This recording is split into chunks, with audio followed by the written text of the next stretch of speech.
Hey everybody, welcome to an Encounters USA special report. We're going to be talking about the new classification of UFO reporting by the United States Navy. Coming up next on Encounters USA.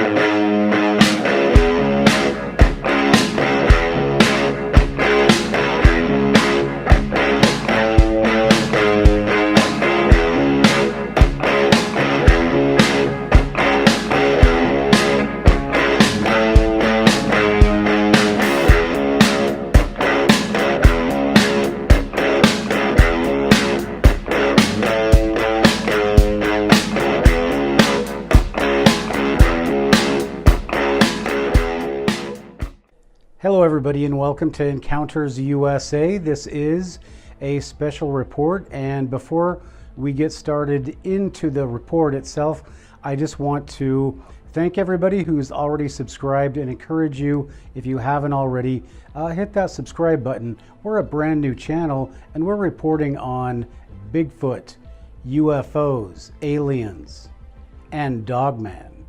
So without further ado, we're going to be talking today about this newly classification of UFO reporting by the United States Navy. We're going to talk about why it's important and why they're doing it the way they are. But first of all, just to highlight what we're talking about, let's look at this report from just a few hours ago. All right, this story is in the Express. UFO sighting. Remarkable HD video shows reflective and rotating diamond UFO in Phoenix. Phoenix once again with UFOs. UFOs come in all shapes and sizes, but bizarre new footage purports to reveal a unique type of alien spacecraft, a reflective diamond-shaped UFO spotted over the U.S. by Tom Fish. Now watch out for that UFO. The latest shock UFO sighting has occurred over Phoenix, Arizona. The video, seen more than 28,000 times on Facebook, was uploaded by known UFO conspiracy theorist Scott Waring.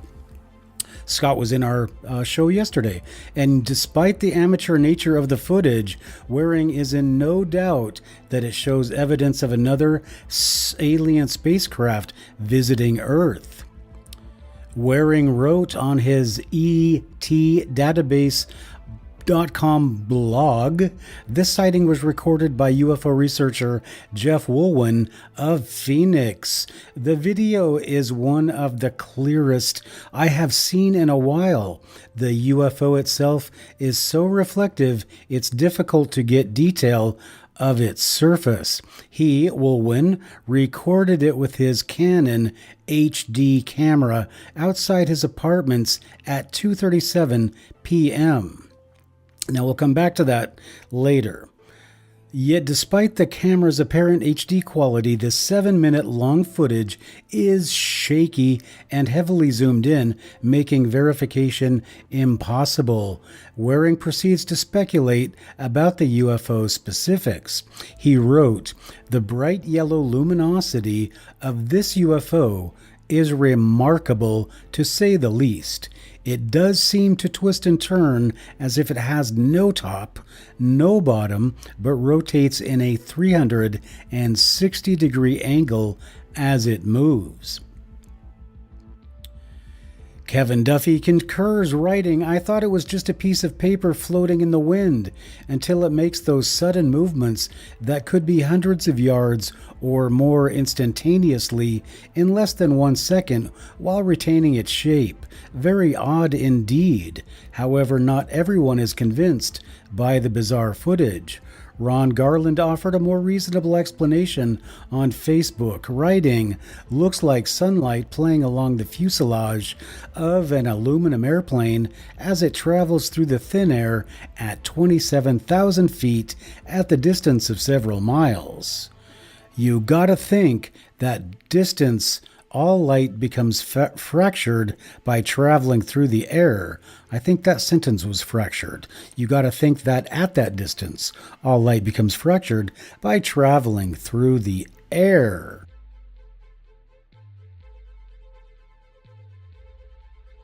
Now, in that report, you can see that they are highlighting the first reason we're talking about the Navy giving its pilots the okay to report UFOs.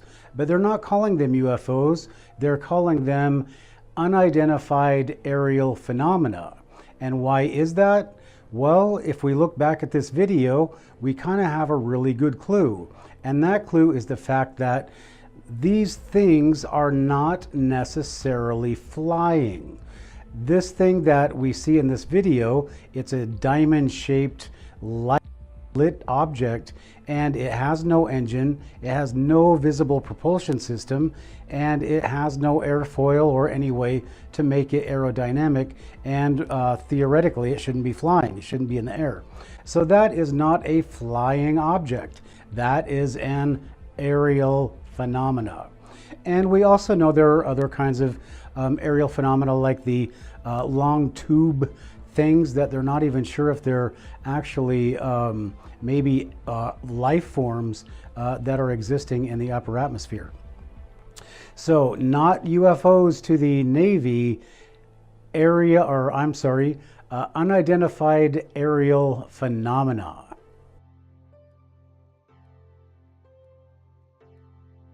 Okay, now let's look at another thing that is important for this new classification of UFO reporting by the Navy. First of all, the Navy has never been involved with UFOs. If you will remember, Project Blue Book and all of the subsequent and prior projects like Grudge or Signed, those were all Air Force projects. Why is that? Because the Air Force has the mission of protecting the air, and there was probably a lot of infighting between the two services, because the Navy would have said, well, we have a much greater scope because we have the command of the sea. And if you look at things like the break-in by Gary McKinnon, the people who are supposedly in like some kind of a secret space program, whatever, they are classified as being on ships. So I guess the Navy would have won that argument. So it is not the Air Force being involved with this, it is the Navy being involved with this and coming out and telling their pilots, okay, we want you to report what you see. Now, the next thing that is pretty important about this is the reason that it came about. And it came about because the Navy pilots pretty much rebelled and said, we have got to report these things. So that is one reason that the Navy said publicly, okay, go ahead and report these aerial phenomenon, no problem. And they, you know, whether or not there is going to be a backlash against anybody who reports these, well, that remains to be seen. But the Navy is interested in collecting data on these sightings by their pilots. Now, is the Navy the first ones to do this? Back in the 1960s, under I want to say Nikita Khrushchev, but it could have been later, the Soviet Union told its military personnel to report all sightings of UFOs. And this is a long time ago. And why was that? Because they had an inkling, for good reason, that the Americans were grabbing the technology and probably redesigning it and refurbishing it and using it in our own military programs. So we're not the first military to tell people to go out and report these UFO sightings. And we, you know, had we done this before with our worldwide scope, like the Soviet Union did, then we probably would have had a lot more data on these UFO craft, or the ones that are visiting the Earth at least. So the next and last reason that I'm going to talk about as to why the Navy would change their tune on reporting these unidentified aerial phenomenons, or UAPs, it has to do with foreign technology. Now, things have gotten so sophisticated these days with drones, especially the tiny ones.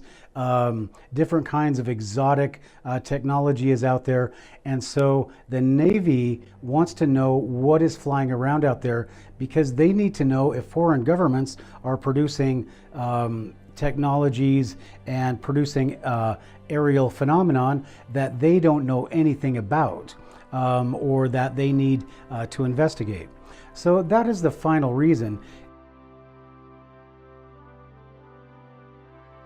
And so now we have a changing of the tune, and I'm sure in a short time the rest of the US military is also going to change its tune, as the Soviet Union did before, and say, yes, please report these sightings that you have.